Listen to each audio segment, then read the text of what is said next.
Hello everyone. Welcome to an episode of Exploring the Arts Around Us. I'm Monica Merrell, your host. In this series, we've been exploring various types of art, and you've had a chance to meet some of the local residents who are creating those art forms. In this program, we'll be talking about jazz as a musical art form, and specifically a local organization, the Washington Jazz Society, that promotes and celebrates jazz. My guests today are Bob Stark and Scott Hanley, who are board members with the Washington Jazz Society. Welcome, gentlemen. Thank you for joining me. Hello, thanks for inviting us. Very good. When I first contacted you about doing a program, we talked about the fact that jazz has a very rich and deep history, and it's a very complicated musical genre, and it is still evolving. I read a quote, one of a very accomplished jazz musician, Thelonious Monk, said of jazz, "You're just supposed to know it when you hear it." So why don't you tell our viewers a little bit about what are some of the elements that make jazz so distinctive from other forms of music? Well, I'll do a couple of other quotes. One would be the quote from Count Basie when he was asked, what is jazz? And he would just say, "Pat your foot." Oh, pat your foot. Whereas at the Jazz Congress at Jazz at Lincoln Center I attended a few years ago, Kareem Abdul-Jabbar, who not only being a legendary basketball player is an enormous fan and supporter of jazz, called it the perfecting of the imperfect, or basically taking what is imperfect and making it perfect. Because the improvisatory nature of jazz, working together with the common language of music, allows musicians to create something altogether new. So improvisation is a really major component of jazz. Right, but it's also rooted in the basics of music, Bob. You need to know of what you're speaking to be able to improvise together. Yeah, you need to know all your scales and your modes and all that to make it work. But, get the basics before you get too creative. Yeah, but groups sit down in the studio and they create just right there, and sometimes you hit a bad note, but it becomes a right note because of a note that somebody else plays right after it, and it's the nature of that. So, very good. Well, that'll give us a little flavor of what jazz is about. So let's talk now about Washington Jazz Society. Can you give me some history? Who created it? When did it get started? Yeah, this was created. It's been active over 20 years, and Ken Baker was the original creator of it, and his son Dan is a jazz guitarist, schooled in New York, and very talented. And so Ken, has been a jazz fan for many years, and wanted to do more with jazz to promote it in the area. Yeah. I've heard a lot about Dan. He's a very accomplished musician. So the board itself, you're on the board. So do you want to mention some of the other officers, or do you have like a president and the rest? Yeah, we have a president, Dee Dee McTaggart, and we have a treasurer, Deb Humble. Okay. And I'm the secretary, and so. So what about each of you? How did you decide to become involved in the Washington Jazz Society? Tell me a little bit about your background. Who wants to go first? I'll let Bob go first. Okay. You were there much earlier than I was. Yeah. Ken said, "Would you serve on the board?" And I said, "Oh, okay, sure." And that was that. And then I went to a meeting, and they're like, "We need a secretary," and it's like, "Okay, I'll do that."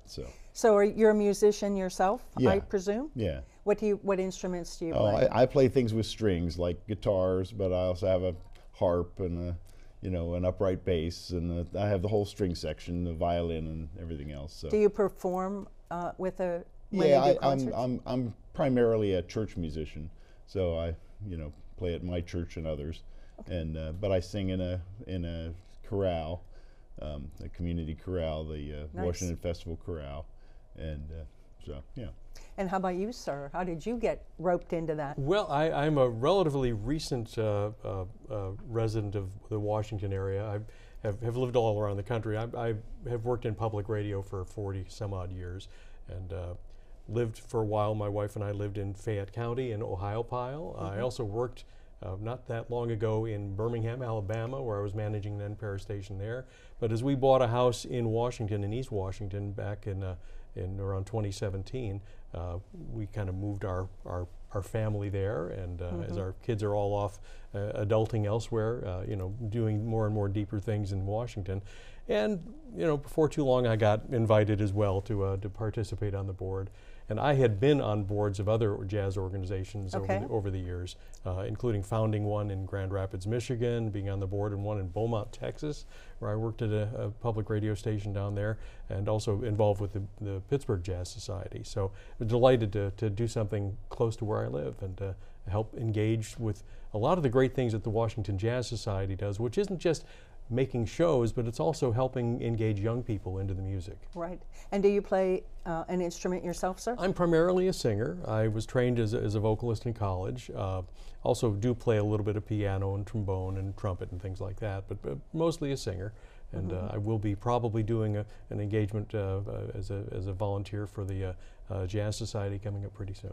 Nice, nice. Full disclosure, I have no musical ability, so I admire anybody who does. So tell us, as far as the membership, are all of your members musicians, or could it be someone like me who doesn't really have any musical ability?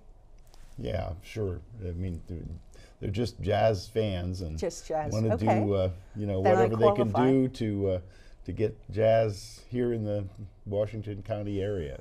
So talk a little bit about how do you become a member, and what, you know, are there requirements, or what does that involve? Well, it's pretty easy. Go to the website, WashingtonJazzSociety.com. Okay. And I think the membership right now is $30. And we have special opportunities for discounts and things like that. But it's a very open and welcoming environment, and you don't have to be a member to go to any of our events. That's a good thing. I was going to ask you later about that. So it's really just a community of like-minded people wanting to help make good things happen. So within your group of members, if not all of them are musicians, how many do you think are actually involved that are musicians? No idea. I think anyone who gets interested in jazz has had some exposure to music, and it wasn't probably primarily jazz. But I would say a majority of our members and attendees of events are not musicians, but they love music. You don't have to be able to perform music to enjoy it. Well, and that's one of the things that hopefully in some of these programs that I'm doing exposes people to things they may not think about. Jazz isn't always something top of mind for people, but it's, in my opinion, a wonderful music genre, and I like it a lot. So on your website, I noticed that you're a nonprofit, 501c3. So can you talk about the purpose of the group and the mission of the Washington Jazz Society? Yeah, really a twofold mission. One is to help promote musicians, you know, be able to perform in concert, get paid for that. So we do put a few dollars in a working musician's pocket, and we have a tremendous community of musical talent here in the Pittsburgh area to draw from. So that's a wonderful thing. And then the other part of our mission is to help promote music education. Okay. Not specifically jazz music education, but just music education in whatever you would like to do. You want to sing, you want to play the piano, you want to play the horn or the guitar or the drums or anything like that. And so we have, for people that are on free and reduced lunches, for children up through high school, you graduate from high school, you age out of the program, but people from elementary, upper elementary to high school can participate in this program and get private lessons, weekly private lessons, which we pay the instructor directly, and when they need an instrument, we'll get them an instrument. They stay with the program, they get to keep the instrument, and So let's just be clear, this program has a name, it's called AMP, the After School Music Program. And it is for young musicians. And you said the age level starts grade school through high school. And then how does someone get involved with that? Do they again go to the website and sign up, or how do they do this? Yeah, they go to the website and fill out the paperwork, and and then we contact them. And Okay. so a lot of that is done through a partnership with primarily J&K Music in Washington, Oh, okay. which is Karen Jardine and Jim Dofka. But they have a whole roster of instructors with them. Let's see, Aaron Carey, Patrick Deaney, Mila Shadle, who is quite an accomplished jazz musician of her own these days, Sophia Mintex, and also Dan Baker teaches Himself, privately himself, so Wonderful. he teaches that. We have done some joint classes at the Armory in Pittsburgh and at Citizens Library. So we have a group class, and we have a whole set of guitars. So Dan will go there and teach a dozen kids how to play guitar all together as a group. That's nice. And Have you ever had a student come to you and say, "Oh, I want to play the oboe," and then you have to go find somebody, or? yeah.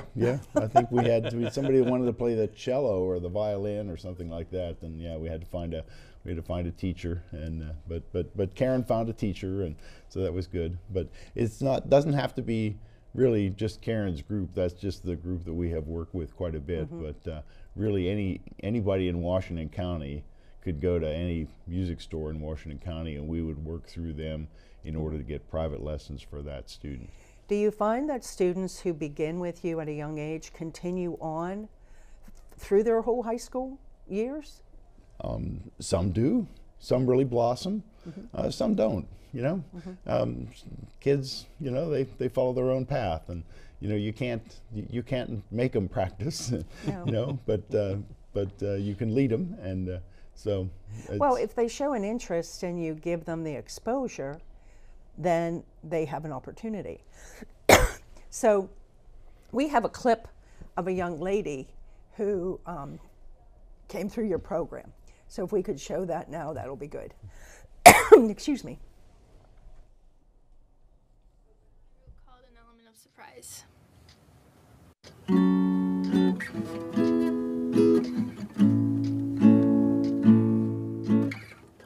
I always say I'll catch you later. I never did, guess we just fell apart over time. Moments fade to memories fade to ashes.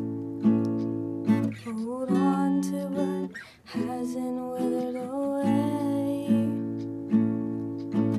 A master of disguise, a thief in the night. Oh, why does time steal everything with an element of surprise?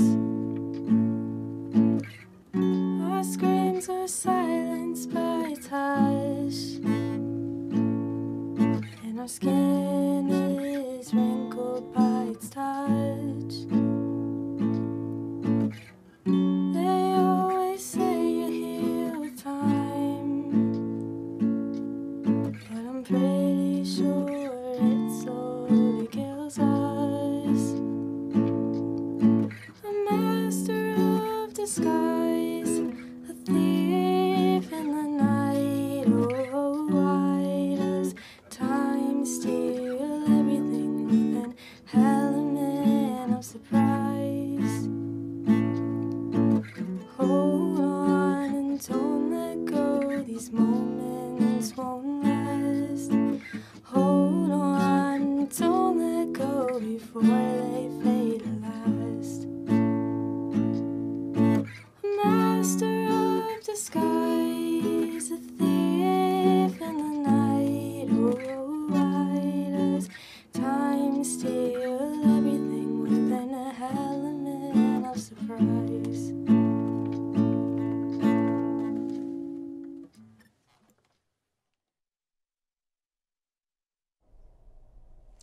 That was lovely, and that was an original composition, which is really impressive to me. Did she learn the opportunity of composing music through Yeah. the program? Yeah, through she was one of Jim's students, and that's one of the things that they stress is that you just don't learn by rote there. You learn to read music, you learn how music works, and So and it's obviously important how to develop music, create music. So that wasn't jazz, and as you said earlier, that wasn't a jazz genre, but so it's all across the musical genre. People learn classical maybe, rock and roll, everything like that. Yeah, anything they want, really. So. Well, Duke Ellington also said there are two kinds of music. Good music and the other kind. That is probably the most profound way to put it, because you definitely, it's like you know art when you like art when you like it. So cool. So tell me, so once a student ages out of the program high school wise, do you have kids who stay within the Jazz Society group and maybe continue to play? We have had some, although they've since moved out of the area. But you know, had they stayed in the area, they would be probably on our board now. So, there you go. But yeah. So can you talk a little bit? You said that you have a lot of musicians from across the city who engage. Can you give us some idea of the kind of people who perform your concerts for you? All right, this is where we're going to you because we especially in the last months of our doing a regular Sunday jazz brunch at President's Pub in downtown Washington, we had really ramped up the size of the ensembles and the groups. It wasn't sustainable for us, but it was really good to see and hear so many great performers. Vocalist Bethany James with guitarist Mark Lucas, also recently had Etta Cox along with Bethany James, and a lot of other great performers who are in the Pittsburgh milieu. There are a lot of players from Washington too, people like Scott Bonney and some others who are from where we are, who then travel around the region and then travel around the world. Yeah. It doesn't take far to then go to Brownsville or Wheeling, and there's so many great performers who have come from here and had great careers, and it's in the water. There you go. You alluded to the concerts you had at President's Pub, and you said that wasn't sustainable. Was it because you were doing them every weekend, or? Well, the dilemma was we knew that we had been doing solo events for a long time, and wanting to add that into being duos and trios and quartets. From the standpoint of how large a venue that was, it wasn't very sustainable from a cost standpoint. So we opted to stop doing that, but to move instead toward doing more special events every couple of months. So we've done most recently a couple of those at South Point, at the conference center there, and we have an event coming up in February that will be, I believe, at the South Point Golf Club. Yeah. Okay. And that's a really great opportunity for us to get more and more people together, specifically as both a concert entertainment, but also a fundraiser for some other events we have planned later in the year, which we include will be something that will involve the youth coming up in April. Well, and that was one of the things I wanted to point out. You use the concerts as a means for fundraising. So what's the setup for a concert if they come? Is it the music, and do you do food? Does it depend on where you do it?